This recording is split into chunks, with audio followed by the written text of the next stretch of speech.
নমস্কার, আপনারা সবাই কেমন আছেন? আশা করি ভালো আছেন। আজকে আমি আটা দিয়ে প্যানকেক রেসিপি তৈরি করে আপনাদের দেখাবো। মাত্র দুটো উপকরণে কিন্তু খুব সহজেই বাড়িতে কেকটা তৈরি করে বাচ্চাদের টিফিনে দিতে পারবেন। এখানে আমি 1 কাপ মতন লিকুইড দুধ নিয়ে নিয়েছি। যেই কাপ মেপে আমি দুধ নিয়েছি সেই কাপেরই হাফ কাপ মতন চিনি নিয়েছি। মিষ্টিটা কিন্তু আপনারা কম বেশি করে দিতে পারেন। ভালো করে কিন্তু চিনিটা দুধের সাথে মিশিয়ে নিতে হবে। 1 চিমটি মতন একটু লবণ দিয়ে দিলাম, আর দিয়ে দেবো ওই কাপ মেপে 1 কাপ মতন আটা। আপনারা কিন্তু ময়দা দিয়েও কিন্তু রেসিপিটা তৈরি করতে পারেন, খেতে কিন্তু খুব সুন্দর হয়। হাতে কম সময় থাকলে মাত্র দুটো উপকরণ দিয়ে আপনারা কিন্তু বাচ্চাদের এই টিফিনে কেকটা তৈরি করে দিতে পারেন। দেখুন সুন্দরভাবে কিন্তু এখানে আমি ব্লেন্ড করে নিয়েছি।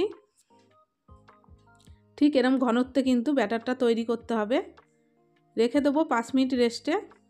হাতে সময়ের থাকলে কিন্তু আপনারা 10 মিনিটও রেস্টে রাখতে পারেন। এখানে কিছু ড্রাই ফ্রুট নিয়ে নিয়েছি, কাজু, কিশমিশ আর আলমন্ড। সুন্দরভাবে কিন্তু এখানে একটা ছুরির সাহায্যে ছোট ছোট টুকরো করে নিয়ে নেব। কেকের মধ্যে কিন্তু এগুলো দিলে মুখে পড়লে বেশ কিন্তু ভালো লাগে, আর বাচ্চারাও কিন্তু খাবে মজা করে। দেখুন আমি এখানে করে নিয়েছি। এখানে 10 মিনিট কিন্তু আমি রেস্টে রেখেছিলাম। আপনাদের হাতে সময় থাকলে আরও 10 মিনিট রাখতে পারেন। ড্রাই ফ্রুটগুলো কিন্তু এবার দিয়ে দেবো, দিয়ে ভালো করে কিন্তু মিশিয়ে নেব। মেশানো হয়ে গেলে 1/2 চামচ মতন এখানে আমি বেকিং সোডা দিয়ে দেবো, আর 1/2 চামচ মতন বেকিং পাউডার দিয়ে দেবো। বেকিং সোডাটা কিন্তু খুবই অল্প দিতে হবে, দিয়ে ভালো করে কিন্তু মিশিয়ে নিতে হবে। আর কিন্তু আমি এখানে রেস্টে রাখবো না, এবার কিন্তু প্যানকেকগুলো তৈরি করে নেব। একটা ফ্রাই প্যান নিয়ে নিয়েছি, দেখুন তার মধ্যে কিন্তু 1 হাতা করে আমি এখানে দিয়ে দেবো।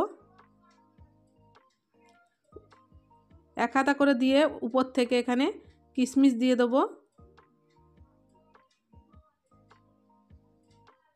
একটু ঢাকনাটা কিন্তু চাপা দিয়ে দিতে হবে, আর সাইডের যে ঢাকনার ছিদ্রটা থাকে সেটা কিন্তু কাগজ দিয়ে আপনারা কিন্তু আটকে দেবেন, তাহলে কিন্তু খুব সহজেই কেকগুলো কিন্তু সুন্দরভাবে ফুলে উঠবে। দেখুন আমি 2 থেকে 3 মিনিট ঢেকে রেখেছিলাম, তাই কত সুন্দর হয়ে গেছে।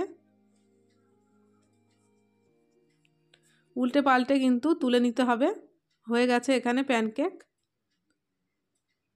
বাদবাকিগুলো কিন্তু আমি একইভাবে এখানে তৈরি করে নেব।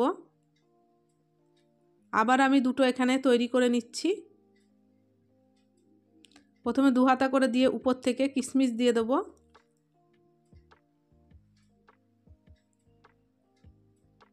আর এই কেকগুলো কিন্তু খেতে খুবই সুন্দর হয় আর নরম হয়। আর দেখুন কত সুন্দর ছিদ্রযুক্ত হয়েছে, আর খুব সুন্দর লাগে। একবার হলেও কিন্তু আপনারা বাড়িতে তৈরি করে দেখতে পারেন, আশা করি আপনাদের অনেক ভালো লাগবে। তুলে নিলাম, দুটি হয়ে গেছে। আমার চ্যানেলে কিন্তু অনেক রকম প্যানকেকের রেসিপি দেয়া আছে, আপনারা কিন্তু চাইলে দেখতে পারেন। আর এই প্যানকেকগুলো কিন্তু খেতে অসাধারণ হয়। হাতে অল্প সময় থাকলে বাচ্চাদের টিফিনে, ব্রেকফাস্টে আপনারা কিন্তু সহজেই তৈরি করে নিতে পারবেন। সুস্বাদু একটা টিফিন রেসিপি বা কেকের রেসিপি। আমি এখানে প্লেটে নামিয়ে নিয়েছি, দেখুন কত সুন্দর হয়েছে। একটা আপনাদেরকে ছিঁড়ে দেখাচ্ছি, কত সুন্দর নরম হয়েছে, আর উপর থেকে কত সুন্দর ছিদ্রযুক্ত হয়েছে।